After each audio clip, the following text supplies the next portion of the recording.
हारनूपुरकिरीटकुण्डलविभूषितावयवशोभिनीं कारणे सवरमौलिकोटिपरिकल्प्यमानपदपीठिकाम् हारनूपुरकिरीटकुण्डलविभूषितावयवशोभिनीं कारणे सवरमौलिकोटिपरिकल्प्यमानपदपीठिकाम् कालकालफणिपाशबाणधनुरङ्कुशामरुणमेखला फालभूतिलकलोचनां मनसि भावयामि परदेवताम् कालकालफणिपाशबाणधनुरङ्कुशामरुणमेखला फालभूतिलकलोचनां मनसि भावयामि परदेवताम् गन्धसारघनसारचारुणवनागवल्लिरसवासिनीं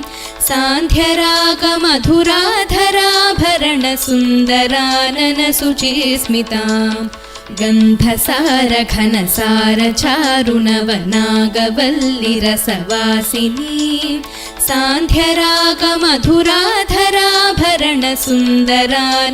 सान्ध्यरागमधुराधराभरणसुन्दराननशुचिस्मिताम् मन्थरायतविलोचनाम् अमलबालचन्द्रकृतशेखरीम् इन्दिरारमणसोदरीं मनसि भावयामि परदेवताम् मन्थरायतविलोचनाम् अमलबालचन्द्रकृतशेखरीम् इन्दिरारमणसोदरीं मनसि भावयामि परदेवताम् स्मेरचारुमुखमण्डलां विमलगण्डलं विमणिकुण्डलां हारदामपरिशोभमानकुचभारभीरुतनुमध्यमां स्मेरचारुमुखमण्डलां विमलगण्डलं विमणिकुण्डलां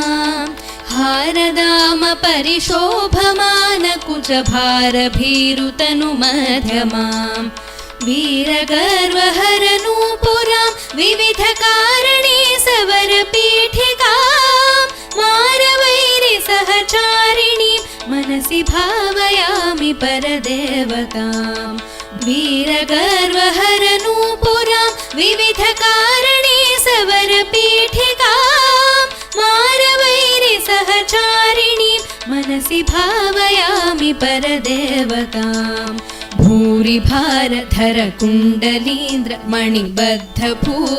भूरिभारधरकुण्डलीन्द्रमणिबद्धभूवलयपीठिकां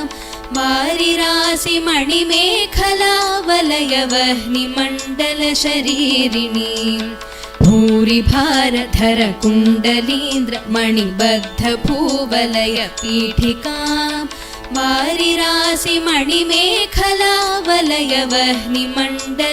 वारिराशिमणिमेखलावलयवह्निमण्डलशरीरिणीं वारिसारवः कुण्डलां गगनशेखरीं च परमात्मिकां चारुचन्द्ररविलोचनां मनसि भावयामि परदेवताम् वारिसारवः कुण्डलां गगनशेखरीं च परमात्मिकां चारुचन्द्ररविलोचनां मनसि भावयामि परदेवताम् कुण्डलत्रिविधकोणमण्डलविहार षड्दळ समुल्लसत् पुण्डरीकमुखभेदिनीं तरुणचण्डभानुतडिदूज्ज्वलाम् कुण्डलत्रिविधकोणमण्डलविहार षड्दळ समुल्लसत् पुण्डरीकमुखभेदिनीं तरुणचण्डभानुतडिदूज्ज्वलाम्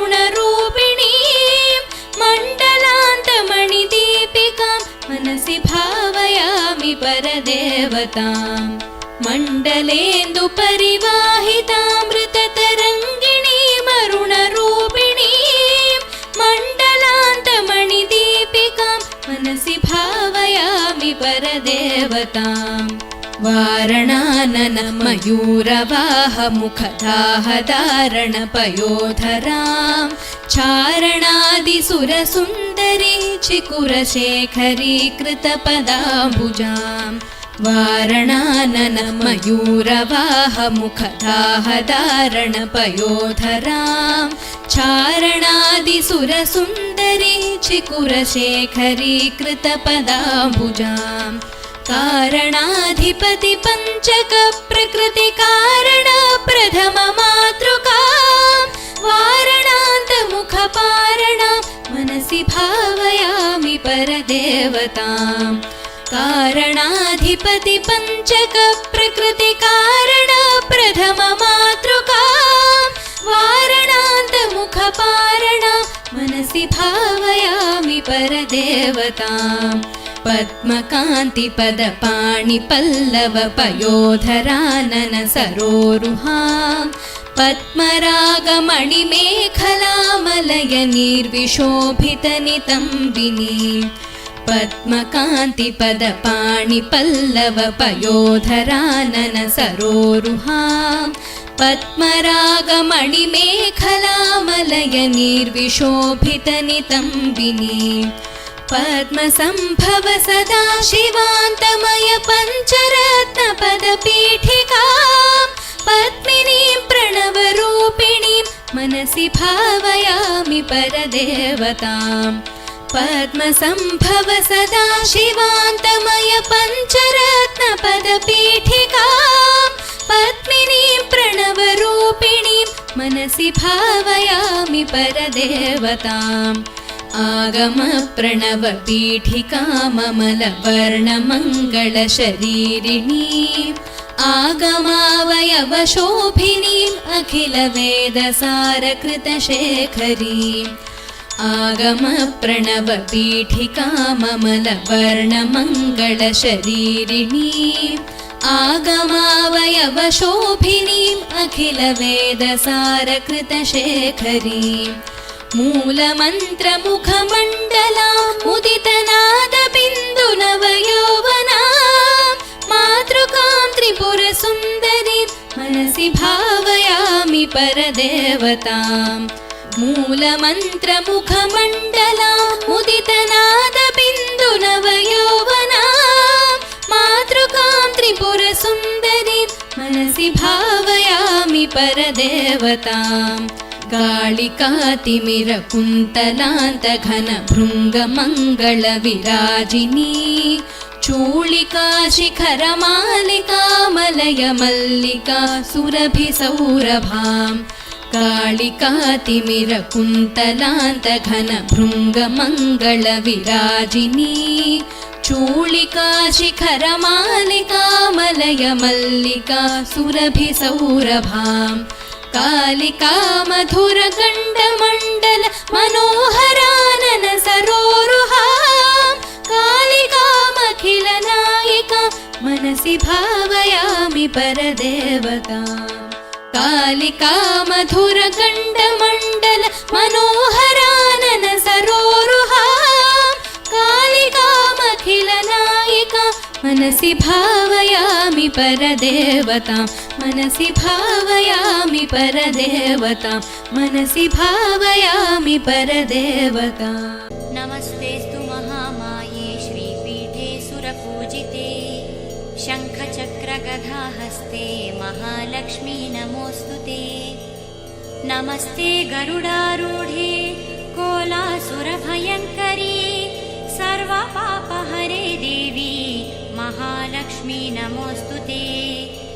सर्वज्ञे सर्ववरदे सर्वदुष्टभयङ्करी सर्वदुःखहरे देवी महालक्ष्मी नमोऽस्तुते। सिद्धिबुद्धिप्रदे देवी भुक्तिमुक्तिप्रदायिनी मन्त्रमूर्ते सदा देवी महालक्ष्मी नमोऽस्तुते। आद्यन्तरहिते देवी आद्यशक्ति महेश्वरी योगज्ञे योगसम्भूते महालक्ष्मी नमोऽस्तुते। स्थूलसूक्ष्ममहारौद्रे महाशक्ते महोदरे महापापहरे देवी महालक्ष्मी नमोऽस्तुते। पद्मासनस्थिते देवी परब्रह्मस्वरूपिणी परमेशी जगन्मातः महालक्ष्मी नमोऽस्तुते। श्वेताम्बरधरे देवी नानालङ्कारभूषिते जगत्स्थिते जगन्मातर्महालक्ष्मी नमोऽस्तु ते। महालक्ष्म्यष्टकस्तोत्रं यः पठेत् भक्तिमान् नरः सर्वसिद्धिमवाप्नोति राज्यं प्राप्नोति सर्वदा। एककालं पठे नित्यं महापापविनाशनम् द्विकालं यः पठे नित्यं धनधान्यसमन्वितः त्रिकालं यः पठे नित्यं महाशत्रुविनाशनम् महालक्ष्मी भवे नित्यं प्रसन्ना वरदा शुभा। इति इन्द्रकृतः महालक्ष्म्यष्टकस्तवः सम्पूर्णः।